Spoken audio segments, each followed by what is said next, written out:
Hello, thanks for joining this new video. Let me share mistakes to avoid when charging your phone. You must begin. Clearly, your cell phone battery is among the most crucial components for ensuring optimal performance. To optimize its life cycle, it's important to understand certain charging habits. Here are some common mistakes users make that can damage and deteriorate the battery quickly, which is why after a few years, you might notice that your battery doesn't work as well as it did when it was new. By avoiding these errors, you can help your battery maintain its performance over time. Let's begin by addressing the common mistake of charging your cell phone for 8 hours the very first time. Surprisingly, some people still suggest doing this, particularly some sellers who might not be very well informed, because if at first they were, a long time ago when you purchased cell phones, you were required to charge them for several hours. This was the standard practice for nickel-cadmium batteries. However, that is how it was. A totally outdated tech. Outdated. No modern cell phone today uses the same battery technology that was used back then, so during that period. This initial charge was needed long to wake up the battery, and it will reach its maximum capacity. However, technology has made significant progress, and as a result, nearly all mobile phones nowadays utilize either lithium-ion or lithium polymer batteries. Even the latest ones use silicon and carbon technologies, which generally don't need long charging times. First time, these batteries are significantly more efficient and do not have the memory effect that nickel batteries had, from which many bad practices for today's batteries are inherited. In fact, current cell phones typically come with a certain percentage of initial charge. This allows you to turn them on and configure them right away. You don't need to wait for them to be completely discharged before charging, nor do you need to charge them for 8 hours or more. Charging these batteries for a period longer than necessary doesn't actually benefit them. In fact, it can cause stress and potential harm to the batteries. A needless habit on them. Mistake number 2 is leaving it to charge throughout the entire night without using the smart charge. I believe that keeping the cell phone connected to the charger overnight has become a common habit for many people. Quite common, but it is not so recommended. Although in modern phones, evidently that the battery is all about protecting. Even without a smart charging system, they stop getting power when fully charged. But naturally, it'll decrease a bit over time. Its capacity. And after that, it will once more receive voltage, which ensures that it remains consistently at the same level as the 100% at all times without any deviation. Then, this ongoing cycle of micro-discharge and recharge, despite being minimal, generates added stress on the battery over several hours, leading to a decrease in its longevity. Overall, it is generally not advised to maintain the batteries at 100% continuously, which I know sounds a bit strange, but imagine that your battery is a muscle, so if you keep it tense to the maximum at all times, it will fatigue much faster. Will tire much more quickly, in contrast to when you tense up occasionally and then relax at other times. It's worth mentioning that most devices nowadays come with the smart charging systems. Let's just say that. They thoroughly analyze your daily routine and your sleeping habits in detail, so if you happen to leave your cell phone charging overnight, when they get to a level near 80%, they begin to charge at a much slower rate to fully charge up to 100%. Prior to your alarm sounding or before you awaken, so the battery remains less time in this state of peak stress. However, there might still be. Many devices lack smart charging, so be cautious.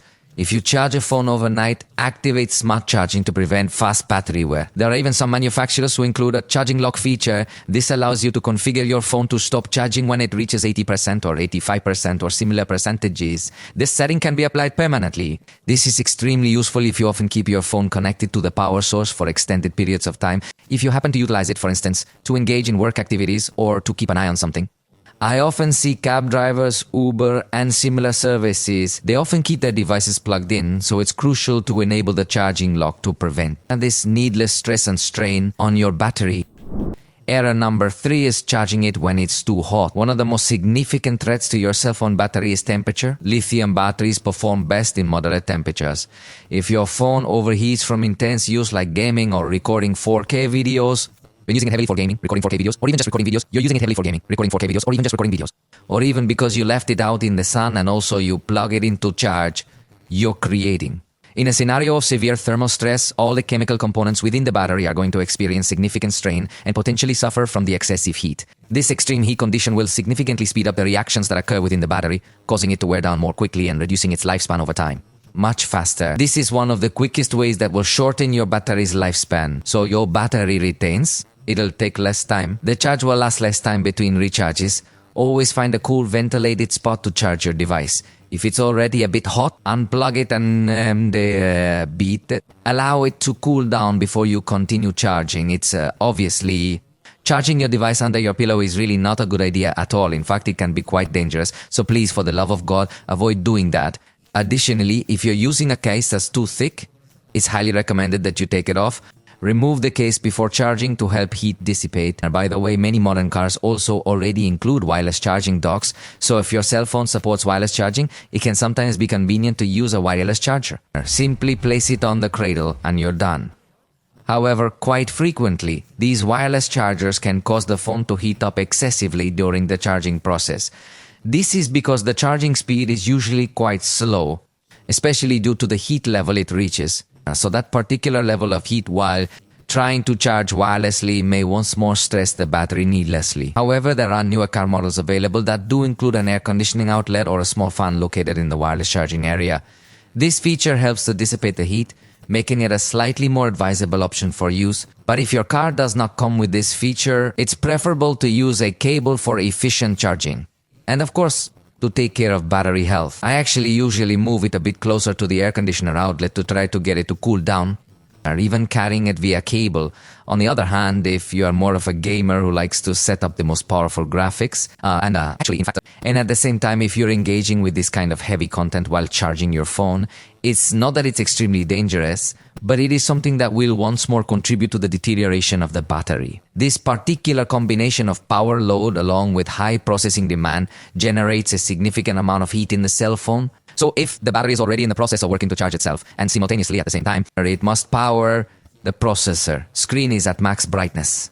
Demanding as much as you possibly can will definitely take a huge toll on the battery.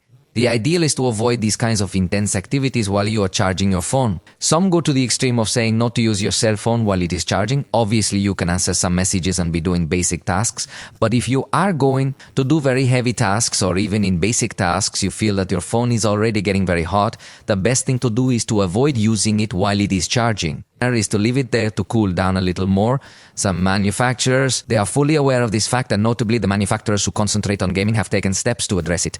As a result, they have introduced a feature known as charge bypass. Some say charging pause or charging separation, but no one agrees on a name. However, it enables power to flow straight from the charger directly to the phone's components, such as the processor and display, effectively bypassing the battery. This feature also allows you to enjoy extended gaming sessions without causing any degradation to your battery. I want to express my gratitude for performing both actions simultaneously. I must emphasize that primarily gaming manufacturers provide this option.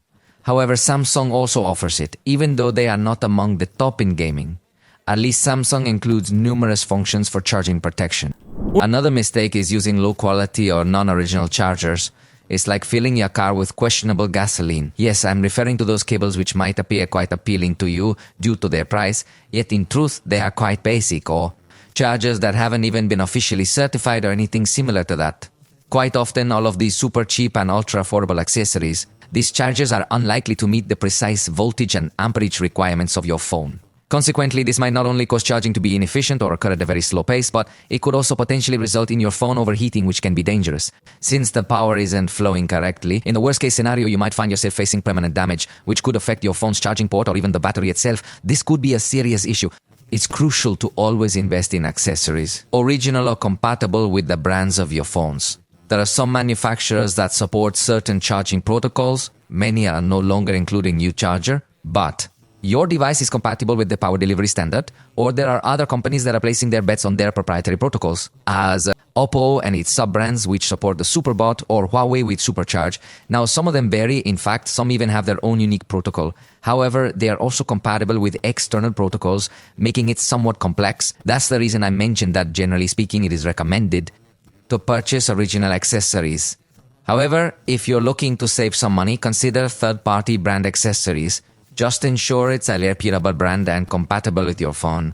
Lastly, a mistake is to let the battery fully discharge regularly. We know lithium batteries don't have this memory effect, meaning they don't adjust to a charge level and stop charging past it. However, draining them to 0% often or keeping them below 20% for long times also goes through to high stress. The battery has limited charge cycles, so each full discharge uses one. Generally speaking, it's always recommended to consistently maintain the charge level. between 20% and 80% to optimize. For better long-term battery life, it's more advisable to give your device small recharges rather than waiting for it to be completely discharged before fully charging it again, which, in my opinion, is a habit many of us have developed due to the legacy of older batteries that suffered from the memory effect. So, if you wish for your battery to have the best durability, even if it's at 50%, it's perfectly fine. You can plug it into charge until it reaches 80%. And that's okay. Don't stress too much if your phone's battery isn't always at 100% because in some cases it might not be necessary or even beneficial for it to be fully charged all the time. If your phone is at 80%, you can charge it to 100%. That doesn't help much. However, this is as far as we have gotten with these small tips and the mistakes that can occur when charging your cell phone. If you are getting a new phone this season, congratulations to you. Remember, you likely have a video review available on my channel, so you can explore everything there is to know about that cell phone. And we'll see you next time.